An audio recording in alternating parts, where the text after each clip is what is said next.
ദൈവപിതാവേ, അങ്ങേ ഞാൻ ആരാധിക്കുന്നു, സ്തുതിക്കുന്നു. ജീവനുമെൻ്റെ സർവസ്വവും മുമ്പിലാണച്ച്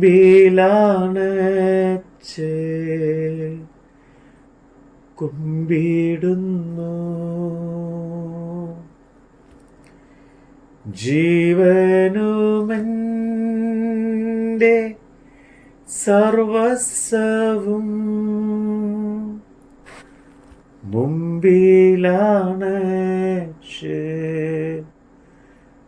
കുമ്പിടുന്നു. ഉൽപ്പത്തി പുസ്തകം അധ്യായം 12. യഹോവ അബ്രാമിനോട് അരുളി ചെയ്തത് എന്തെന്നാൽ, നീ നിന്റെ ദേശത്തെയും ചാർച്ചക്കാരെയും പൃഥുഭവനത്തെയും വിട്ട് പുറപ്പെട്ട് ഞാൻ നിന്നെ കാണിപ്പാനിരിക്കുന്ന ദേശത്തേക്ക് പോകാം. ഞാൻ നിന്നെ വലിയൊരു ജാതിയാക്കും, നിന്നെ അനുഗ്രഹിച്ച് നിന്റെ പേർ വലുതാക്കും, നീ ഒരു അനുഗ്രഹമായിരിക്കും. നിന്നെ അനുഗ്രഹിക്കുന്നവരെ ഞാൻ അനുഗ്രഹിക്കും, നിന്നെ ശപിക്കുന്നവരെ ഞാൻ ശപിക്കും. നിന്നിൽ ഭൂമിയിലെ സകല വംശങ്ങളും അനുഗ്രഹിക്കപ്പെടും. യഹോവ തന്നോട് കൽപ്പിച്ചതുപോലെ അബ്രാം പുറപ്പെട്ടു. ലോത്തും അവനോട് കൂടെ പോയി. ഹാരാനിൽ നിന്ന് പുറപ്പെടുമ്പോൾ അബ്രാമിന് 75 വയസ്സായിരുന്നു. അബ്രാം തൻ്റെ ഭാര്യയായ സാറായിയെയും സഹോദരൻ്റെ മകനായ ലോത്തിനെയും തങ്ങൾ ഉണ്ടാക്കിയ സമ്പത്തുകളൊക്കെയും തങ്ങൾ ഹാരാനിൽ വെച്ച് സമ്പാദിച്ച ആളുകളെയും കൂട്ടിക്കൊണ്ട് കനാദേശത്തേക്ക് പോകുവാൻ പുറപ്പെട്ടു. കനാദേശത്ത് എത്തി അബ്രാം ശേഖേബ് എന്ന സ്ഥലം വരെയും ഏദോമോരെ വരെയും ദേശത്തുകൂടി സഞ്ചരിച്ച് അന്ന് കനാന്യർ ദേശത്ത് പാർത്തിരുന്നു. യഹോവ അബ്രാമിന് പ്രത്യക്ഷനായി, നിന്റെ സന്തതിക്ക് ഞാൻ ഈ ദേശം കൊടുക്കുമെന്ന് അരുളി ചെയ്തു. തനിക്ക് പ്രത്യക്ഷനായ യഹോവയ്ക്ക് അവൻ അവിടെ ഒരു യാഗപീഠം പണിതു. അവൻ അവിടെ നിന്ന് ബേഥേലിന് കിഴക്കുള്ള മലയിലേക്ക് പുറപ്പെട്ടു. ബേഥേൽ പടിഞ്ഞാറും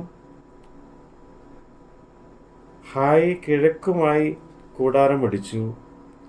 അവിടെ അവൻ യഹോവയ്ക്ക് ഒരു യാഗപീഠം പണിതു. യഹോവയുടെ നാമത്തിൽ ആരാധിച്ചു. അബ്രാം പിന്നെയും തെക്കോട്ട് യാത്ര ചെയ്തുകൊണ്ടിരുന്നു. ദേശത്ത് ക്ഷാമമുണ്ടായി. ദേശത്ത് ക്ഷാമം കഠിനമായി തീർന്നതുകൊണ്ട് അബ്രാം മിസ്രൈമിൽ ചെന്ന് പാർപ്പാൻ അവിടേക്ക് പോയി. മിസ്രൈമിൽ എത്തുമാറായപ്പോൾ അവൻ തൻ്റെ ഭാര്യ സാറായിയോട് പറഞ്ഞത്, ഇതാ, നീ സൗന്ദര്യമുള്ള സ്ത്രീ എന്ന് ഞാൻ അറിയുന്നു. മിസ്രൈമ്യർ നിന്നെ കാണുമ്പോൾ ഇവന്റെ ഭാര്യ എന്ന് പറഞ്ഞ് എന്നെ കൊല്ലുകയും നിന്നെ ജീവനോടെ രക്ഷിക്കുകയും ചെയ്യും. നീ എൻ്റെ സഹോദരി എന്ന് പറയണം. എന്നാൽ നിന്റെ നിമിത്തം എനിക്ക് നന്മ വരികയും ഞാൻ ജീവിച്ചിരിക്കുകയും ചെയ്യും. അങ്ങനെ അബ്രാം മിസ്രൈമിൽ എത്തിയപ്പോൾ സ്ത്രീ അതിസുന്ദരി എന്ന് മിസ്രൈമ്യർ കണ്ടു.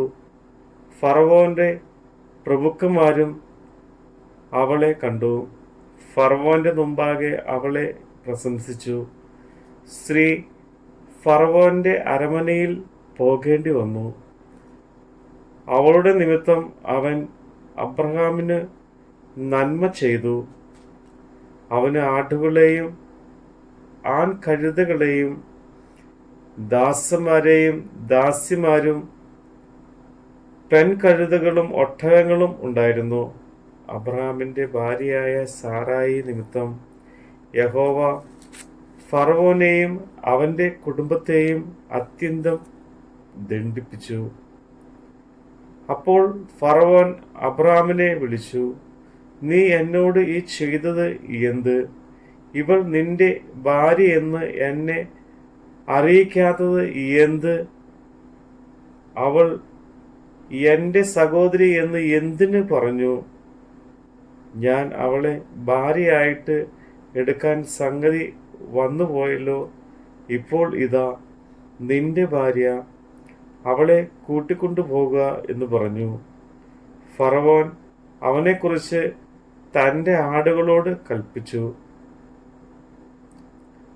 അവർ അവനെയും അവൻ്റെ ഭാര്യയെയും അവനുള്ള സകലവുമായി പറഞ്ഞയച്ചു. നമ്മുടെ കർത്താവിൻ്റെ വചനമാണ് നമ്മൾ കേട്ടത്. യേശുവേ നാഥാ, അങ്ങേ ഞാൻ ആരാധിക്കുന്നു, സ്തുതിക്കുന്നു. ജീവനുമെൻ്റെ സർവസ്വവും മുമ്പിലാണ്